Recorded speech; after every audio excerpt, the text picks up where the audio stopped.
రాముడంత ఎదగరనేడు చరితలు ఎన్నడు చూడని మమతల గూడే మీదిరా.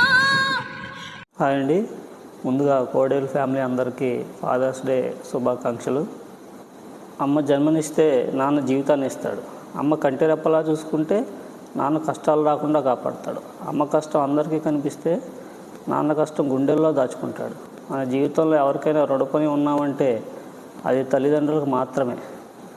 మనల్ని నవమాసాలు మోసి కనేది తల్లి అయితే పిల్లల జీవితాంతం తన గుండెలపై పెట్టుకుని చూసుకునేది అనేవాడు నాన్న. నాన్న అనే 2 అక్షరాల పదం నిస్వార్థమైన ప్రేమకు ప్రతిరూపం. నాన్న అనే పిలుపులో ఉండేది కేవలం ఒక బంధం మాత్రమే కాదు, అంతకు మించిన భావోద్వేగం. నాన్న కోపంగా ఉన్నా, కఠినంగా మాట్లాడినా, దెబ్బలు కొట్టినా, శిక్షించినా తండ్రి గుండెలు పిల్లల నిండా ఉంటుంది. ఆయనకు ఆలోచనలన్నీ నిస్వార్థ పిల్లలుగా బంగారు భవిష్యత్తు కోసమే పరితపిస్తూ ఉంటుంది. ఎదిగే బిడ్డలను చూసి ఆనందంతో పొంగిపోతాడు. 10 మందికి చెప్తూ మురిసిపోతాడు. బిడ్డల విజయమే తన విజయం అనుకుంటాడు. అమ్మలా కడుపును మోయకపోయిన తండ్రి ఎప్పుడూ తన పిల్లలను తన గుండెలపైనే మోస్తాడు. పిల్లలకు తల్లి ప్రేమను ఎంత ముఖ్యమో తండ్రి ప్రేమ కూడా అంతే అవసరం. పిల్లలు తమ తల్లిదండ్రులు ఇద్దరు ప్రేమను పొందేందుకు అర్హులు. తల్లిదండ్రుల పిల్లల కోసం వారు చేసే ఎన్నో గొప్ప త్యాగాలను గుర్తించుకొని ప్రపంచమంతా ఘనంగా జరుపుకునే రోజుల్లో ఒకటి మదర్స్ డే, మరొకటి ఫాదర్స్ డే. అమ్మ ప్రేమకు నిదర్శనంగా మదర్స్ డే జరుపుకుంటాం. అదేవిధంగా పిల్లల కోసం తండ్రి పడే ఆరాటం, వారి త్యాగాలను గుర్తుగా జూన్ 3వ ఆదివారం ఫాదర్స్ డే జరుపుకుంటాం. కాబట్టి ఈ స్పెషల్ డే రోజు అందరి తండ్రులకు ఫాదర్స్ డే శుభాకాంక్షలు మరొకసారి తెలుపుతూ సెలవు తీసుకుంటాం. హాయ్ ఆంటీస్, హాయ్ అంకుల్స్, అందరూ ఎలా ఉన్నారు? బాగున్నారా? సో ముందుగా అక్కడ ఉన్న అంకుల్స్ అందరికీ హ్యాపీ ఫాదర్స్ డే. ఈరోజు మీ డే ఫుల్గా ఎంజాయ్ చేసేయండి. ఇంకా మీ దుర్గా గ్రాండ్ సిటీలో ఉన్న వాళ్ళందరూ కూడా చాలా ఒక ఫ్యామిలీలో ఉంటారండి. నాకు చాలా నచ్చుతుంది. నేను కూడా ఎక్కడికైనా బయటికి వెళ్తే అంకుల్స్ ఎవరైనా కనిపిస్తే వెంటనే ఏదో సొంత కూతురుని పలకరించినట్టు, మా బాగున్నావా, ఎలా ఉన్నావు, ఏం చేస్తున్నావు, పిల్లలు బాగున్నారా అని చాలా బాగా మాట్లాడతారు. నాకు అది బాగా నచ్చుతుంది. సో అక్కడ ఉన్న అంకుల్స్ అందరికీ, ప్రతి ఒక్కరికి పేరు పేరున happy father's day. Just enjoy your day అండి. అండ్ ఇంకా నా డాడీ గురించి చెప్పాలంటే, మా డాడీ మీకు అందరికీ తెలుసు కదా, అందరిలో ఫేమస్ అనమాట మా డాడీ. సో డాడీ గురించి చెప్పాలి అంటే, నా లైఫ్లో మోస్ట్ ఇంపార్టెంట్ పర్సన్ ఎవరైనా ఉన్నారంటే ఫస్ట్ ప్లేస్ అది నేను డాడీకే ఇస్తాను. బికాజ్ డాడీ లేకపోతే నేను లేను. ఇప్పుడు నేను ఇంత ఇలా హ్యాపీగా సెటిల్ అయ్యాను, హ్యాపీగా ఉన్నాను అంటే దానికి కారణం డాడీయే. సో నాకు కానీ అన్నయ్యకి కానీ చిన్నప్పటి నుంచి ఆయన ఎన్నో సాక్రిఫైసెస్ చేసి, ఆయన ఇష్టాలన్నీ వదులుకొని అన్నీ చేసి మమ్మల్ని ఈ స్టేజ్కి తీసుకొచ్చారు. మంచిగా వెల్గా సెటిల్ అవ్వడం అవన్నీ పక్కన పెడితే మేమిద్దరం హ్యాపీగా ఉన్నాం, అది చాలు మాకు. అండ్ ఇంకా డాడీ నుంచి ఏదైనా నేర్చుకున్నాను, ఏదైనా ఉంది అంటే ఆయన నేచర్ అండి. డబ్బులకి ఎక్కువ ఇంపార్టెన్స్ ఇవ్వడు. ఈ రోజుల్లో డబ్బు అంటేనే ఇది డబ్బే నడుస్తుంది నాకు తెలిసినంత వరకు. కానీ ఆయన డబ్బుకి ఎక్కువ ఇంపార్టెన్స్ ఇవ్వడు. లైక్ డబ్బు ఈ రోజు ఉంటుంది, రేపు ఉండదు. బట్ మనుషులు అలా కాదు. మన చుట్టూతో ఉన్న మనకు ఏదైనా కష్టం వస్తే పలకరించడానికి, మనల్ని ఓదార్చడానికి ఒక నలుగురు ఉండాలని అంటారు. అలానే మా చుట్టాలని కూడా అందరినీ కల్పించడానికి ట్రై చేస్తూ ఉంటాడు డాడీయే.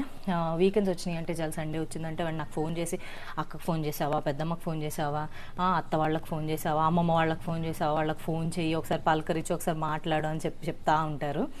అండ్ అది నాకు డాడీలో చాలా ఇష్టం అనమాట. అందరినీ మనం ఎంత బిజీ లైఫ్లో అయినా ఉండని, ఎంత బిజీగా మన లైఫ్లో మనం ఇదైపోయినా కూడా ఒక్కసారి అట్లీస్ట్ వీక్లీ వన్స్ అయినా అందరం కలిసి మాట్లాడుకోవాలి, ఒకసారి వీడియో కాల్ చేసుకోవాలి అని చెప్తా ఉంటారు. నాకు అది డాడీలో బాగా ఇష్టం. ఇంకా డాడీతో హ్యాపీ మూమెంట్స్ ఏమన్నా ఉన్నాయి అంటే చాలా ఉన్నాయండి, అన్ని హ్యాపీ మూమెంట్స్. ఎందుకంటే డాడీ నన్ను ఎప్పుడూ రెస్ట్రిక్ట్ చేయలేదు. అంటే ఆడపిల్లవి ఇలానే ఉండాలి, ఇలానే డ్రెస్ చేసుకోవాలి, ఇక్కడికి వెళ్ళకూడదు, అక్కడికి వెళ్ళకూడదు, ఎప్పుడు నన్ను ఒక మగరాయిని పెంచినట్టు పెంచాడు చిన్నప్పటి నుంచి, ఆఫీసులు చుట్టూరా తిప్పుతూ. సో నేను అందుకే డాడీకి బాగా కనెక్టెడ్ అనమాట. ఏదైనా నేను ఓపెన్గా చెప్పేస్తాను ఆయనకి, అది మంచి అవనివ్వండి, చెడు అవనివ్వండి, డాడీ ఇలా ఉంది, ఇది పరిస్థితి అని చెప్పేస్తాను. మా అన్నయ్యకి నాకు కొంచెం అదే డిఫరెన్స్. అంటే అన్నయ్య కొంచెం తక్కువ మాట్లాడతాడు డాడీతోటి, నేను అలా కాదు. మొత్తం ఇంకా ఏదో ఫ్రెండ్తో మాట్లాడినట్టు అనమాట. ఇద్దరు అట్లా మాట్లాడేసుకుంటూ ఉంటాము.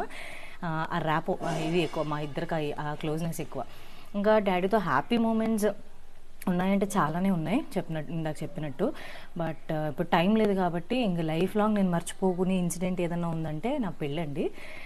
నాకు పెళ్లి చేసిందే, అంత త్వరగా చేసిందే మా ఆయన ఇక్కడ ఏలూరులో ఉంటారు. నా కూతురు ఎక్కడికి వెళ్ళదు, నా కళ్ళెదురుగా తిరుగుతుంది అని. నేను ఎక్కడికి వెళ్ళను, ఇక్కడిక్కడే ఉంటానని తెలుసు కదా. సో నాకు మా అత్తగారి ఇంటికి వెళ్ళినప్పుడు నాకు బాధ, ఏడుపు రావడం అట్లాంటివి ఏం లేవు. నేను పెళ్ళవగానే హ్యాపీగా కారు ఎక్కేసి వెళ్ళిపోయాను. ఈ విషయం కూడా నాకు చెప్పింది తెలుసా అండి. మరి ఆంటీ మీకు గుర్తుందో లేదో, ఇప్పటికే అంటుంది ఆంటీ, నీకేంటే నువ్వు బాగానే పెళ్లి చేసుకొని మీ ఆయనతో పాటు కారులో తుర్రమని వెళ్ళిపోయావు, నువ్వు ఇట్లా వెళ్ళావో లేదో మీ నాన్న ఇక్కడ కూర్చొని చిన్నపిల్లాడిలో ఏడుస్తున్నాడు అని. నాకు ఆంటీ అట్లా చెప్పగానే నేను చాలా ఎమోషనల్ అయిపోయాను. నిజంగా డాడీ ఏడ్చాడు. ఎందుకంటే నేను చిన్నప్పటి నుంచి నేను అంత క్లోజ్గా ఉంటాను కదా, డాడీ ఏడవడం కానీ నేను బాధపడటం కూడా నేను చాలా తక్కువ చూసింది.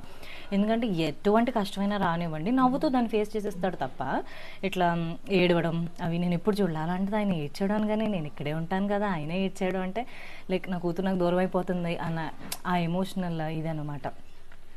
అది నేను అసలు నా లైఫ్లో మర్చిపోలేను తెలుసా. అంటే చెప్పగానే నాకు గర్రం నా కళ్ళలో కూడా నీళ్ళు తిరిగిపోయాయి అనమాట.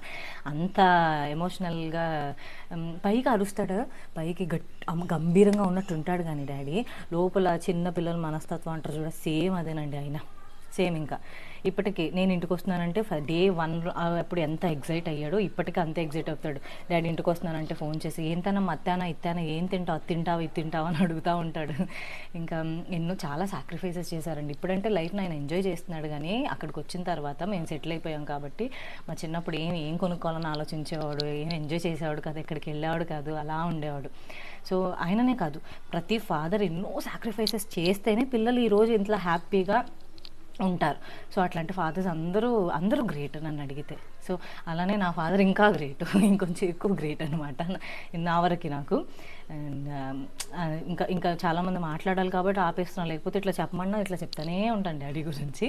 So daddy happy father's day, enjoy చేయి లైఫ్ని, ఇట్లానే హ్యాపీగా ఉండు, నవ్వుతూ ఉండు. I love you daddy. సరే ఉంటాను. Thank you.